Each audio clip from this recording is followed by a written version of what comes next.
Pakistan IMF में ॻाल्हियुनि जो आख़िरी दौर अॼु थींदो। नाणे वारी वज़ारत जो चवणु आहे त IMF सां ॻाल्हियूं कामयाब थियण जो इम्कान आहे। आलमी मालियाती इदारे अञा ताईं का नई शर्त न लागू कई आहे। ॻाल्हियुनि जी कामयाबी IMF जे इत्मीनान सां मशरूत आहे। ॻाल्हियूं कामयाब थियण ते पाकिस्तानी IMF में स्टाफ लेवल मुआइदो थींदो। शहीदनि जी तौहीन कंहिं बि सूरत में बर्दाश्त न कंदासीं। कुझु अकाउंट भारत ऐं यूरोपीय मुल्कनि मां ऑपरेट थी रहिया आहिनि। कंहिं बि सियासी पार्टी हदूं पार कयूं त अंजाम सुठो न थींदो। IMF खे ख़त लिखणु मुल्क दुश्मनी बराबरि आहे। दहशतगर्दी ख़िलाफ़ कुर्बानियूं ॾींदड़ क़ौम जा मोहसिन आहिनि। दहशतगर्दी में घणे क़दुरु अफ़गान धरती पाकिस्तान ख़िलाफ़ इस्तेमालु कई पई वञे। सभ खां वधीक दहशतगर्द हमला KP में थी रहिया आहिनि। बचाव वारो वज़ीर ख्वाजा आसिफ।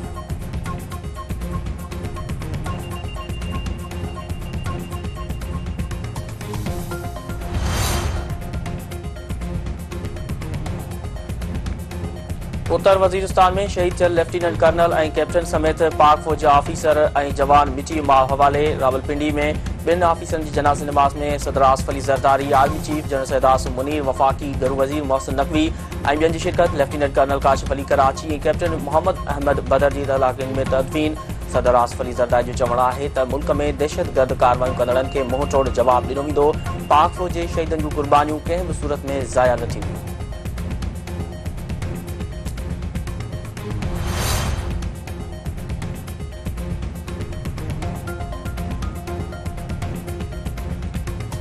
सहाफ़ियुनि, लेखकनि ऐं सिविल सोसाइटी जी तंज़ीम JWC ग़रीब बेपहुच माण्हुनि ऐं लावारसनि जी वारस बणजण जो वचन कंदे तंज़ीम साज़ी जो दाइरो तइलके सतह ताईं वधाइण ऐं हर तइलके में बेपहुच माण्हुनि जी मदद लाइ हेल्प सेंटर क़ाइमु करण जो ऐलान करे छॾियो।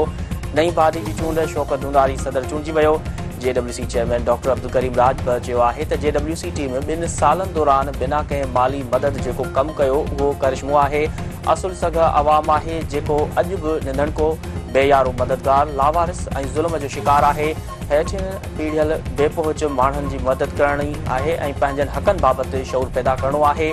पोरियतनि ऐं ग़रीब तबिके जो आवाज़ बणिजी संदन हालत तब्दील करणी पवंदी। JWC फातिमा फरड़ो, नाज़िम जोखियो ऐं अजमल सावंत जहिड़नि मामलनि ते आवाज़ उथारे अवाम में उत्साह पैदा कयो आहे।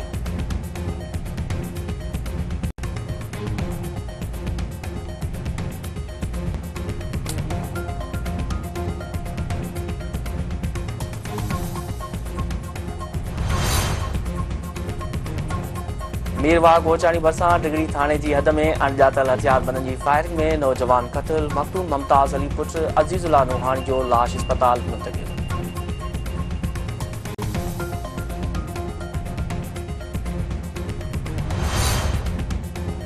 इसराइल जी गज़ा पट्टी ते जारियत जारी। गुज़िरियल 24 कलाकनि दौरान वधीक 92 फ़लस्तीनी शहीद, 130 ज़ख़्मी।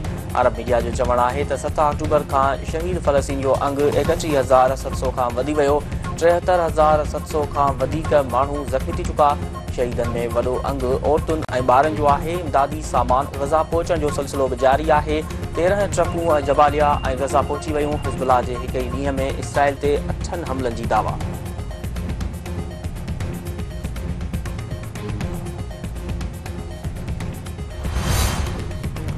व्लादिमीर प्यूटन लाॻीतो 5 भेरो रूस जो सदर चूंडिजी वियो। रूसी मीडिया जो चवणु आहे त प्यूटन 87.97% वोट खणी रूस जो सदर चूंडिजी वियो।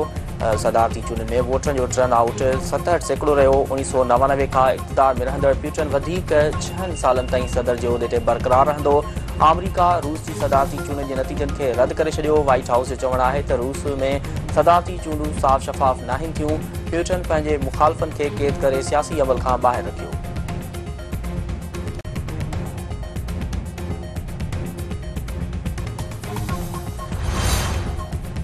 ऐं पाकिस्तान सुपर लीग 9 जो नओं चैंपियन केरु हूंदो, फ़ैसिलो अॼु थींदो। इस्लामाबाद यूनाइटेड ऐं मुल्तान सुल्तान विच में दंगल थींदो।